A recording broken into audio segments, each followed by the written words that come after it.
Hello. Okay. Deoxyribonucleic acid. Did I say that right? Did I? I hope so. DNA. Okay. So I was gifted this 23andMe DNA kit. I've been sitting on it, not literally, for about a month, and I'm a little nervous. Yeah. I have really been wanting to do this for a long time. A long time. I mean, ever since I knew that this kind of thing existed and anyone could just get it and find stuff out that, you know, about their heritage, their ancestry,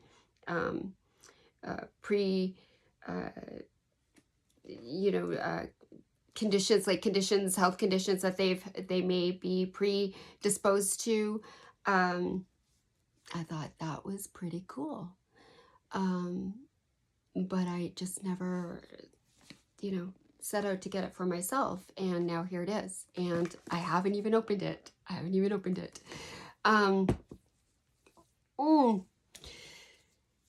For some people, it may just be like, for shits and giggles to do this kind of thing. And, just get a kick out of like, who their third, fourth, or fifth cousin may be in Nigeria or, Arizona. I don't know.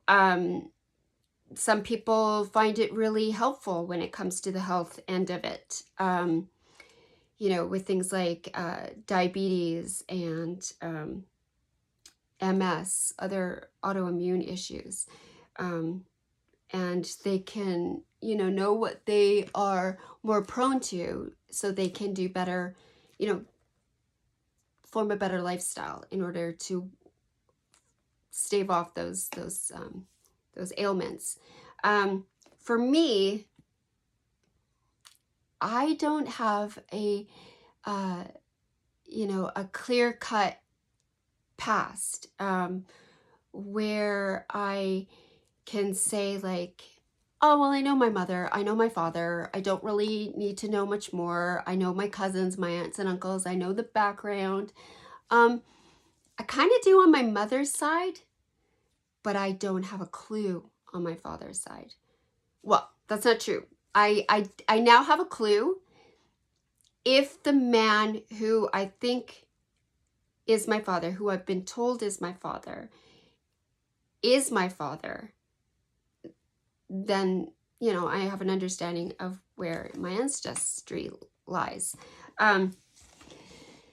But there are a lot of questions, and I don't really know why I'm making this video. I just kind of feel like a part of me wants to document it. People who have known me or have gotten close to me have known of my past, and I've shared this story. Could possibly be one for a novel someday. Pardon me. Because it's pretty damn fascinating, I think. I know there are plenty of stories where people don't know their background, their parents. Either they've been adopted out or they don't know their father, which is usually the case. So in my circumstance, I don't really know who my birth father is, and I've been led to believe a few things during my lifetime, and there have been things that have crept up that really does warrant doing this kind of test. If I can do a quick summary of my history, I'll try. So forgive me, it's pretty convoluted. So I was raised by a single mother, and all I knew was that I was the oldest child to her and my little brother. I have a brother who's about 14 months younger than me. And that's pretty much all I knew until the age of 11. So at the age of 11, I was told that I had a different father than from the one I knew. The man who I thought was my father separated from my mother early on, and he has the last name Plaza, which I use. Still, I was born with that name. But he was not my birth father. Okay, so another man is. Okay. I struggled early on with a bit of an identity crisis. I didn't feel like I belonged. A lot of us do. I didn't feel like I looked like the members of my family. And I just felt like I stood out. And I was like the black sheep. So when I was told that I had a father out there somewhere, that was my biological father, I was excited about it and I was receptive to it. And I was like, oh, okay, kind of makes sense. And I was, I was always wondering why I just, I don't know, acted the way I did.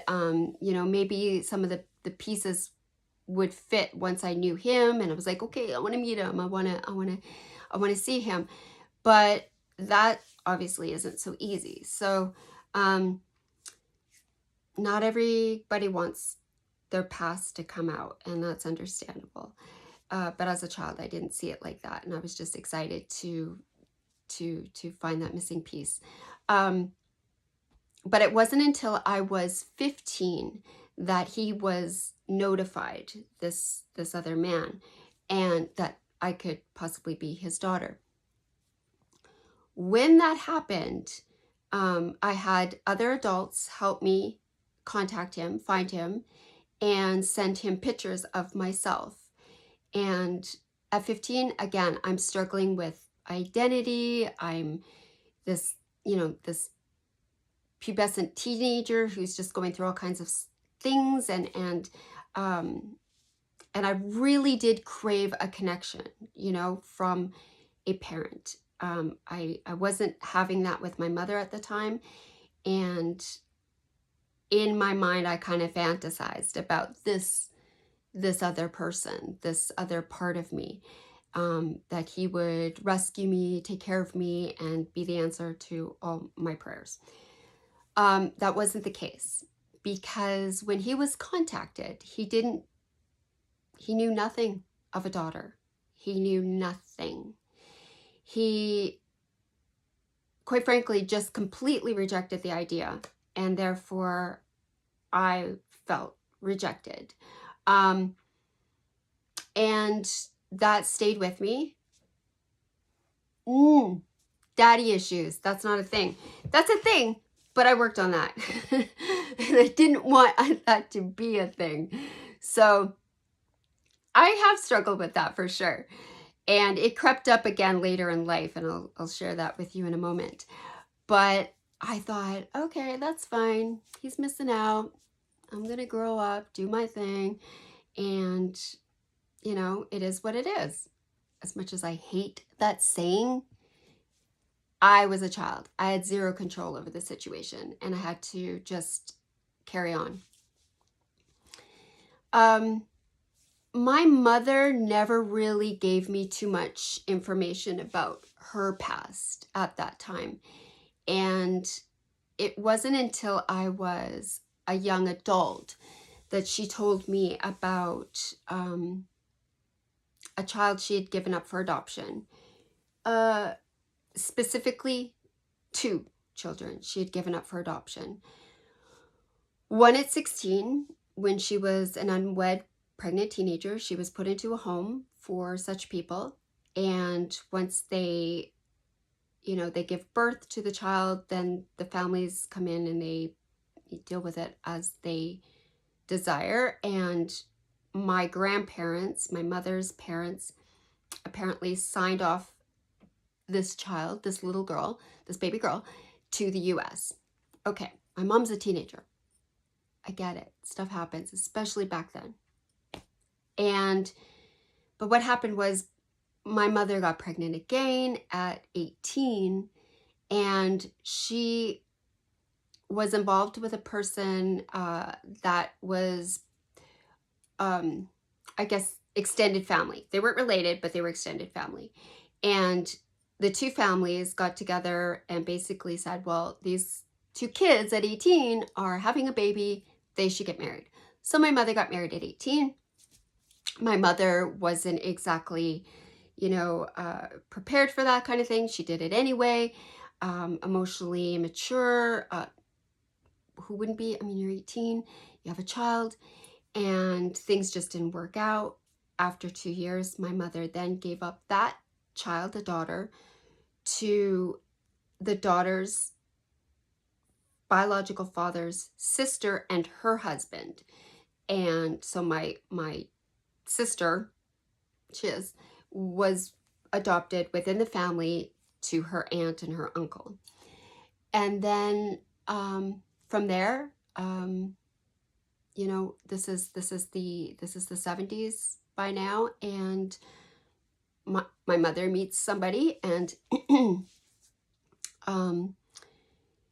from what I know, he is a Polish-Italian man. He was a police officer at the time, living in Ontario, where I'm from. And my mother and him were together for a while, and they conceived me. So I thought. And my mother left before she knew she was pregnant, and was with somebody else, and basically that man thought I was his. If I look at the timeline, overlapping, whatever, no judgment, no criticism, I get it. My mother and I have been there. We've been through the ringer throughout this whole thing. This man, the man that she then was with, thought that I was his, so therefore I have the last name Plaza. Okay. But he's not my biological father. This other man is, that didn't know about me.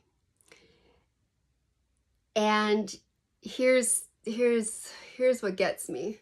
And oh my gosh, you guys are gonna find this so freaking confusing.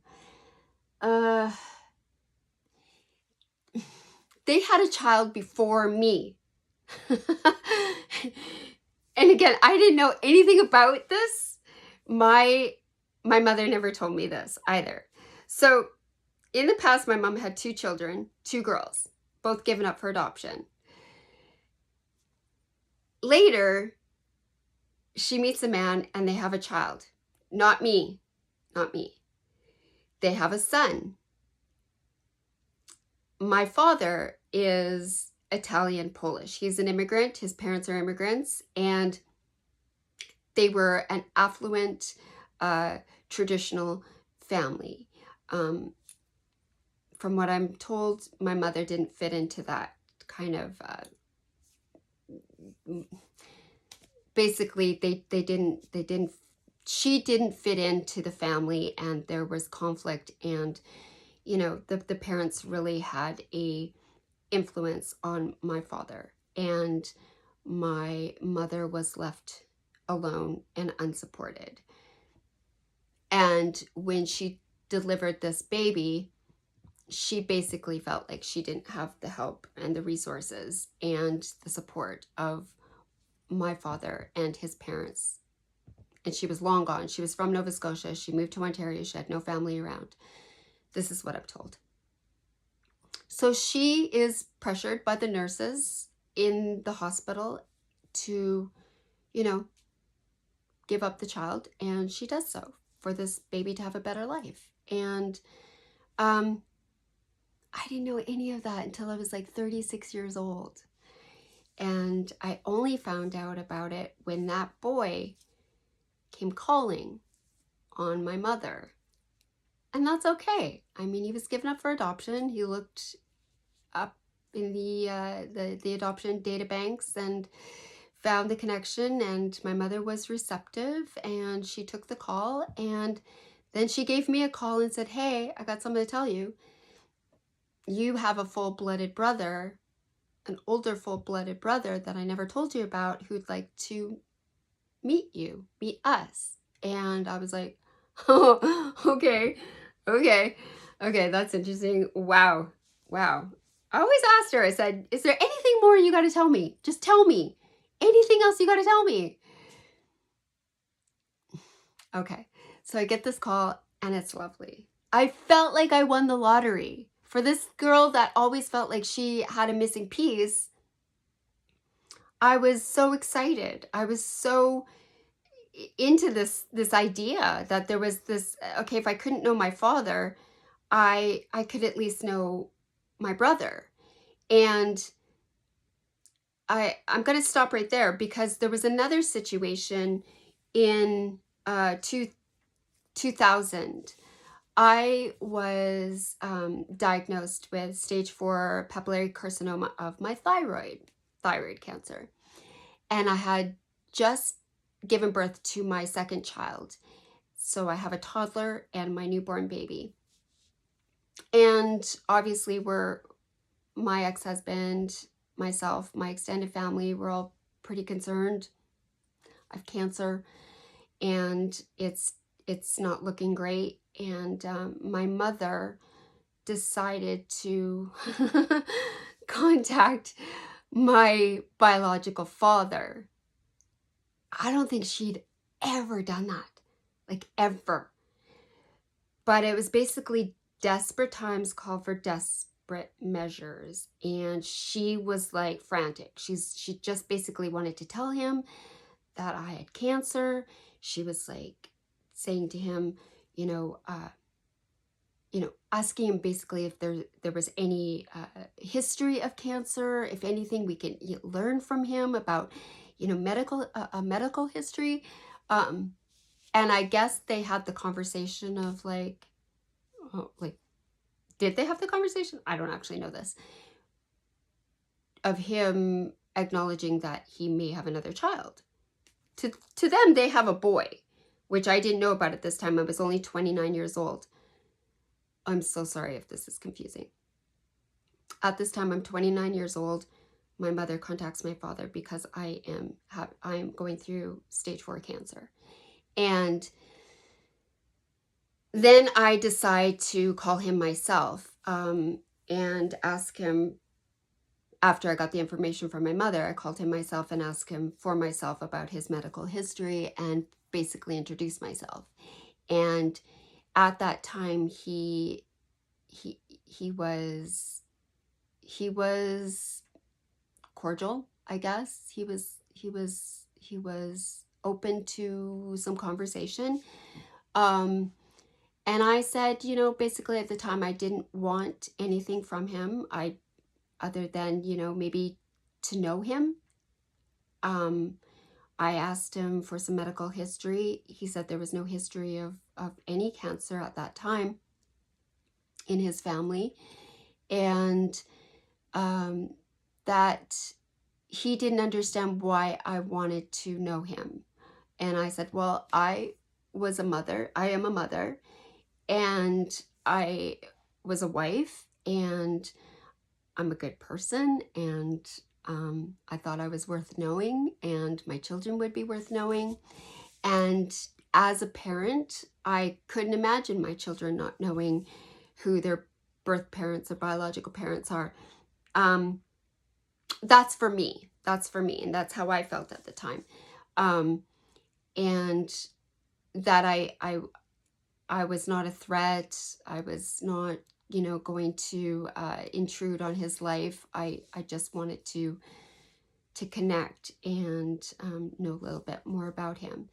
And at that time, I said, well, I have a brother-in-law who is a lawyer, and he would help me do a proper DNA test if my biological father, if this man was so concerned with whether or not I was his daughter, and we could just put it to rest. And he was like, yeah, okay, I'll do that with you. I'll totally do that with you. So after a few weeks, I got everything together, got all the information that I needed from my end and how to go about doing the DNA test. And this is like, again, this is like 2000, 2001. And I called him back up. I called up my father and he's a father.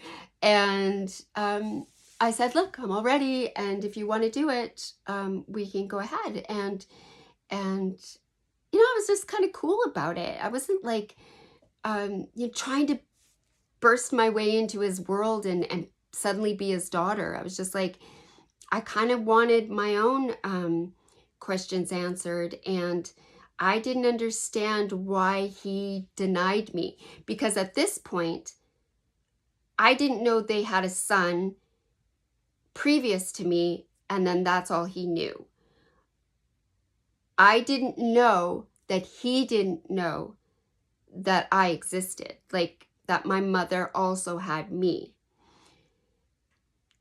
That is freaking confusing. I know. I'm not very good at describing all of this, so forgive me. So if you're still following along. So when I contacted him and I asked him, I said, do you want to go ahead with this? He suddenly changed his mind and he was like, no, I don't want to do it. I don't want to know. And basically, some things he said to me, and I'll never forget this. He said, some things are better left unknown. And I was like, oh, okay. That just killed my heart. I would say that I didn't want to be, you know, I wasn't trying to be a part of his life, but I mean, oh my God. I would have felt like I, you know, I got a gift if I could have been a part of his his world and his life, and you know, not be, I don't know, I like the idea of more family and more connections, and it's super important to me, and especially at that time when I was, you know, I think it became more important as a young parent myself, how important family was and connections were and bloodlines, and I mean, it kind of mattered to me. And also just, yeah, just seeing my own children and how they looked and never being able to go like, oh, you look like your grandpa, or you got your grandpa's eyes, or just all that stuff just played into my mind. And I placed great importance on it. So fast forward to 36 years of age, I am now in conversations with this young man who is only a year and some older than me, who is claiming to be my brother. My mother is acknowledging the fact that she had another child previous to me, who was a boy, and he was my father's son. So now I have a full-blooded brother. So I have my younger brother and I have my full-blooded brother. And I have the other sisters, but only one of them I know about. And she was adopted within the family. And we were, thanks to Facebook, in contact with one another. So I got my sister. I've got now my newfound brother, Todd. I've got my little brother, Ben. And things look kind of cool. So my younger brother, Ben, flies out to Toronto and he meets with my brother, Todd. And that's super, super cool. I love that. And I am going back and forth talking to my brother Todd about our visit. So him and his wife fly out to BC and we meet. He meets my ex-husband and my kids. I have all three kids at that time, and it was amazing. I felt like some pieces were put into place, you know, especially for me. And after a while, it did become apparent that there was more of this connection, this intrigue, this interest between my brother Todd and I, only because we came from the same parents.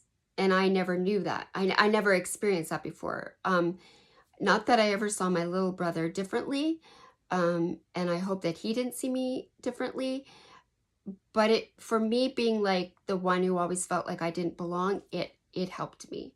That I had somebody else who looked like me, same height, same kind of facial features, same body type. I mean, some of the same interests. I mean, Ben and I do, and we definitely, I think our biggest commonality was our creative side and our humor. But Todd and I also had something kind of cool, and that's really interesting when you think about nurture versus nature. And we definitely bonded, and he spent a few days with my family, and then we all caravanned and drove out to where my mother and my brother Ben and his family were. And we, had a reunion there. So this was the first time that my brother Todd was meeting my mother. And it was a really surreal, electrifying, heightenedly emotional time. And I think for the most part, it went really, really well. So within a few weeks, I flew out to Toronto, and by myself, without my kids and my husband at the time. And I stayed with my brother Todd and his wife.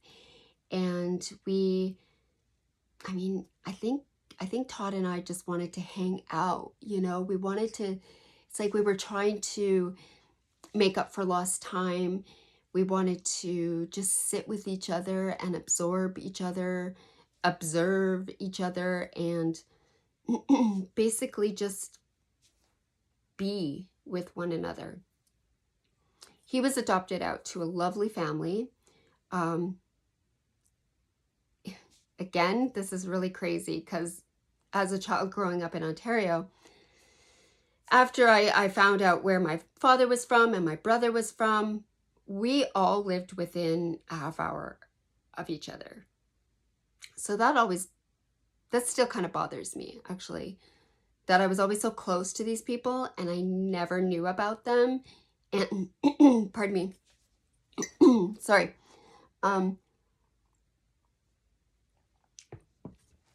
That they were, so closely related. I can only imagine how, people who are fully adopted out feel. And it's, on one hand, it's wonderful that they've been taken in, hopefully by a good family. They've been given a life that they deserve. And,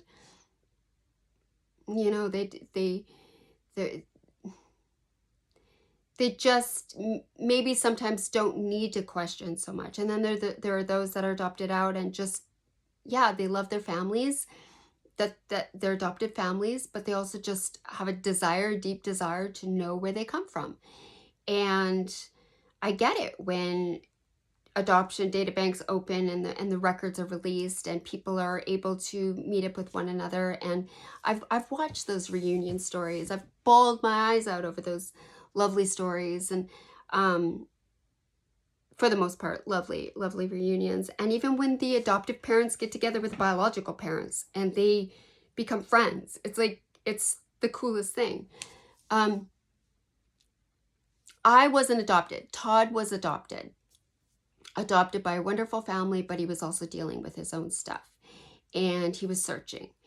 And that, became much clearer when I went to visit him in Ontario. And one day we were driving around. I asked to go to my old hood in Welland and drive around my old neighborhoods with him and his wife. And we did. And we decided, well, we weren't too far from where our biological father lives. So why don't we knock on his door? So we did. And after a couple shots of tequila, I don't know, liquor. We stopped at a liquor store and grabbed a couple shots and got some liquid courage. We decided to meet with him. In hindsight, it did turn out all right, but I can understand from his perspective that's quite the ambush, you know.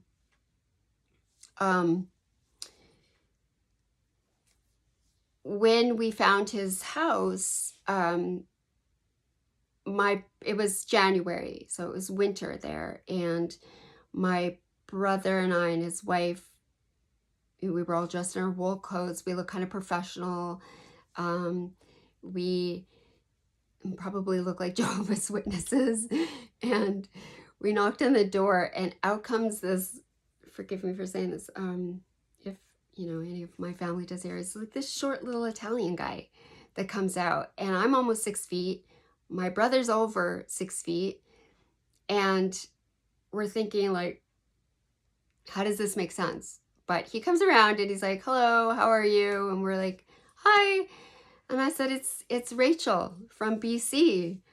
And he's like, oh, Linda's daughter. And I said, yeah. And I thought to myself, oh shit, he's going to think that I've got my lawyers with me. I've hunted him down. I'm going to be after him for his money or whatever. And I thought, I obviously didn't think this out prior to the visit, because I certainly didn't want to, you know, spook this man and give him any cause for concern. So, he was okay with this, and he was kind enough to actually invite us into his home, to his office. So we sat there, and my brother and I are sitting across from him while he's at his desk, and my brother's wife is in the background. So it looked pretty formal, like a bit of a business meeting. And he was like, so what brings you out here? And I said, well, so you know of me because we talked on the phone a few years back when I was dealing with my cancer, but do you know of this man sitting beside me? And my father looked at me and he said, no.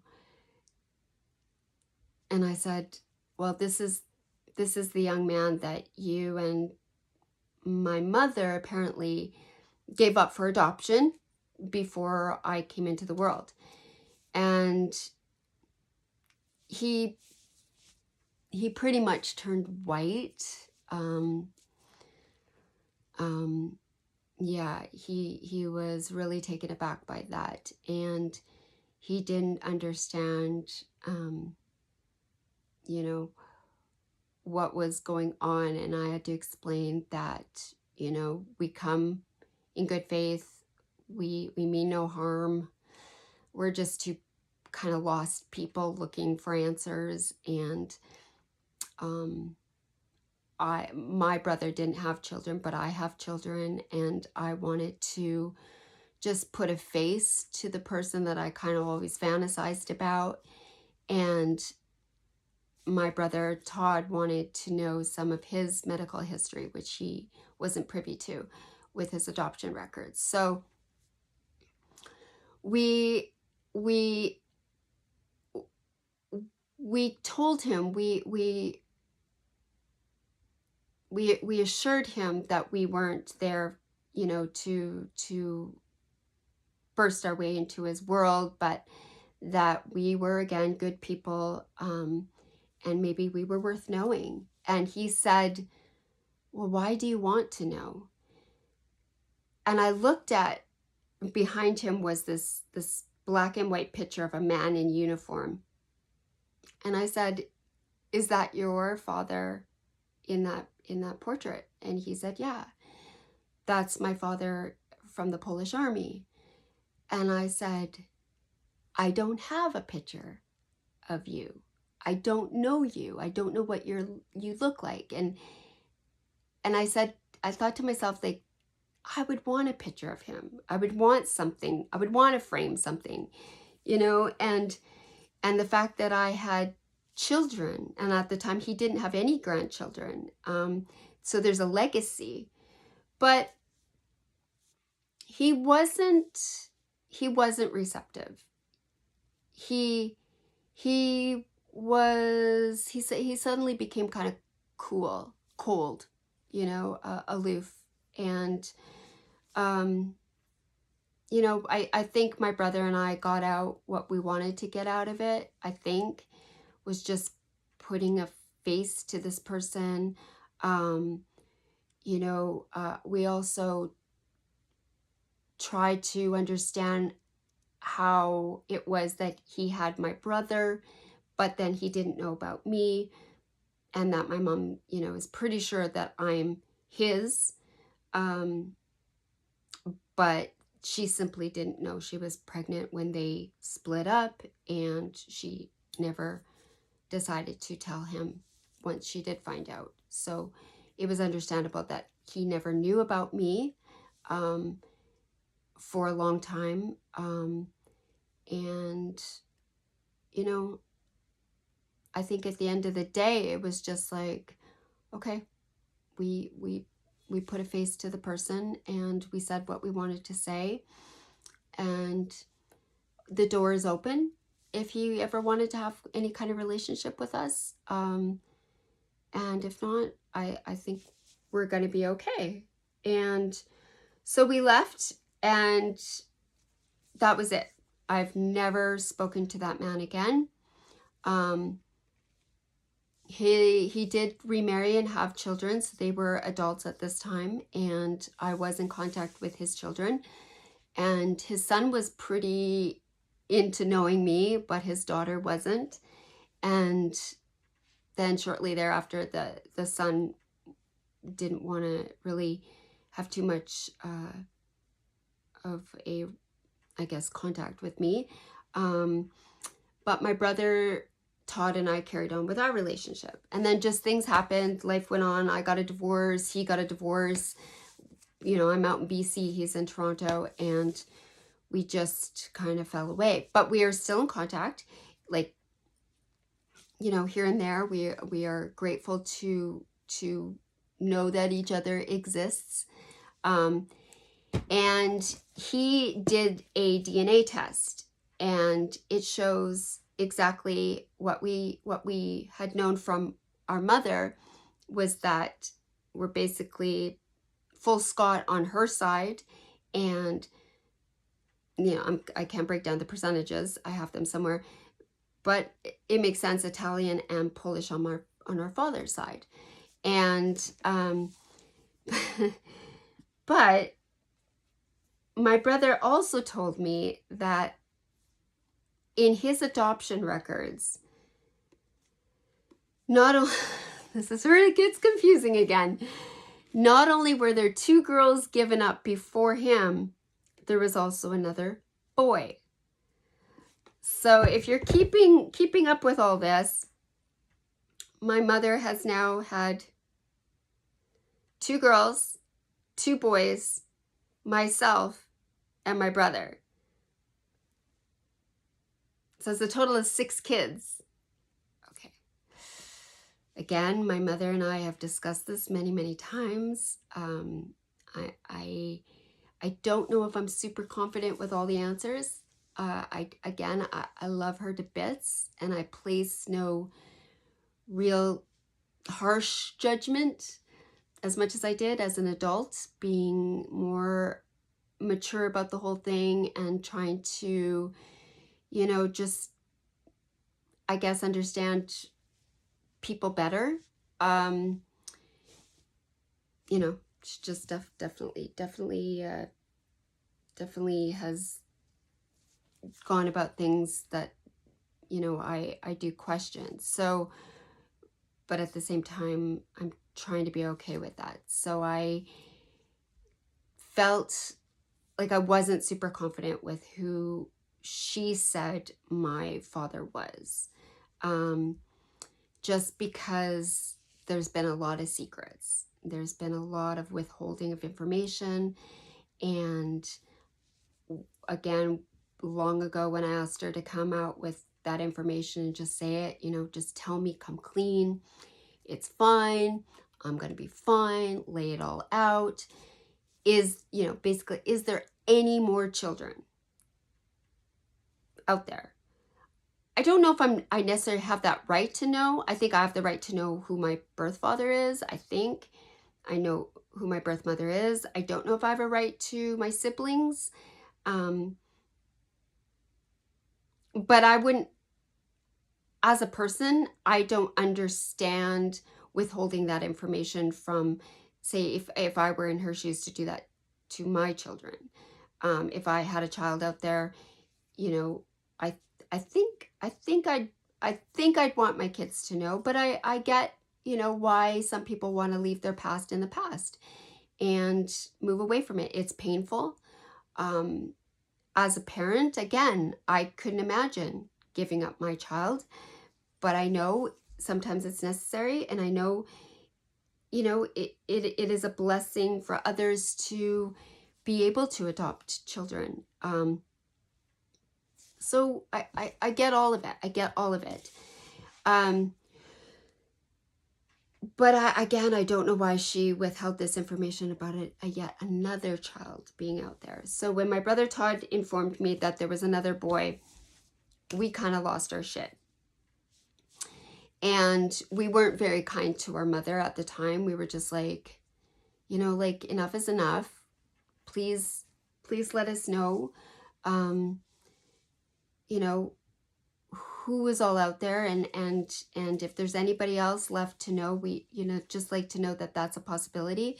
But she wouldn't go too far into him, this other boy. So I've kind of just had to live with that.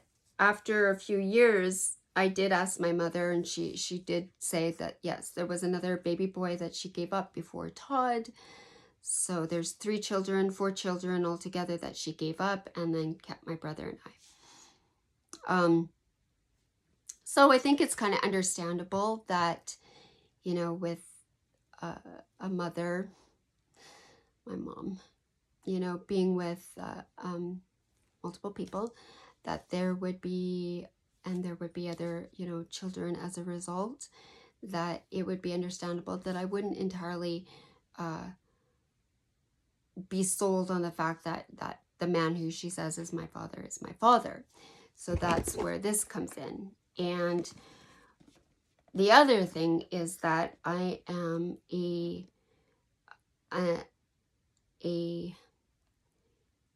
anomaly in my family with my health conditions. I'm the only one who has had cancer as a young person. And I also suffer from multiple autoimmune ailments that nobody else has. And I also have a daughter, my middle daughter, who also had the same cancer as myself. And so possibly, you know, I think I know enough about my health, what works for me now, knowing my conditions, and you know, how best to deal with that sort of thing, especially my autoimmune, because that's lifelong. Thyroid cancer, I don't have thyroid cancer anymore. I have been free of that for many, many years. But, you know, there are repercussions, and there is a lifelong way of living, you know, without your thyroid and what have you. So nobody else in my family, my mom's family, seems to have dealt with this sort of thing. And from what I know about my father, nothing's on his side either. So this hopefully can tell me a little bit more. I hope there's no brutal surprises. I don't need to deal with anymore. I wouldn't want to deal with any more major health blows later down the line. I am nearing 50 years old. Did I say that? And I think I'm in relatively good health, very good health. And yeah, so basically, I think that's kind of what I wanted to say. I know that I have to do a saliva test for this. I have a little bit of saliva. I have enough saliva to get me through the day, but when I had my cancer, I did have radiation, severe radiation, for 6 weeks every day. And even though that's been about 20 years ago, my saliva isn't the greatest. So I hope I am able to accumulate enough to send to them, because there's, yeah, you need a bunch of it. It can't be foamy. It can't be bleh. So that's what I have to do for this test. You do a bunch of stuff online beforehand. There's a barcode. It is specific for you. You have to register, have your own account. You send everything off in the biohazard bag. You have your barcode. It's definitely very safe and private. Even though they have your DNA, I don't care. Basically, I'm an open book. Have my DNA. I don't care. I'm just very curious as to what's going to come back. I am really fascinated, you know, always identifying as an Italian Polish woman on my dad's side.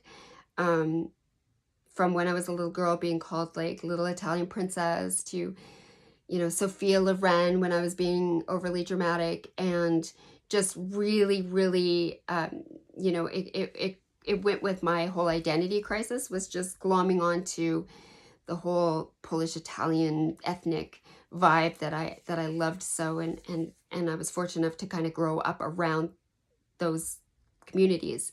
And then recently, within the past few years, I've fallen in love with my Scottish heritage on my mother's side.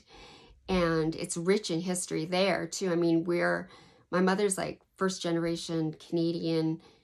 She's a Campbell, a Keddy. That's pretty damn cool when I look back at the history and all that. And I have this thing about my ethnic origins. I'm just so curious, and I love that part of me. If I'm my father's child, I'm first generation Canadian, and I just love that. I love it. Canadian's a nationality. Your ethnic origin is, yeah, your roots. So I guess I won't be so nervous about this, and I'll get it done. And I kind of just wanted to share this story. This is a journey for me, and I will share the results if anybody's interested. I have no clue if anybody's going to be interested or anybody's going to watch us, but I will share it. I will post it. And yeah, I think that's it. I think I've covered it all. I hope I was eloquent enough, articulated enough, explained enough, wasn't super confusing with all this information. But thanks for listening. I'll see you guys later. Bye.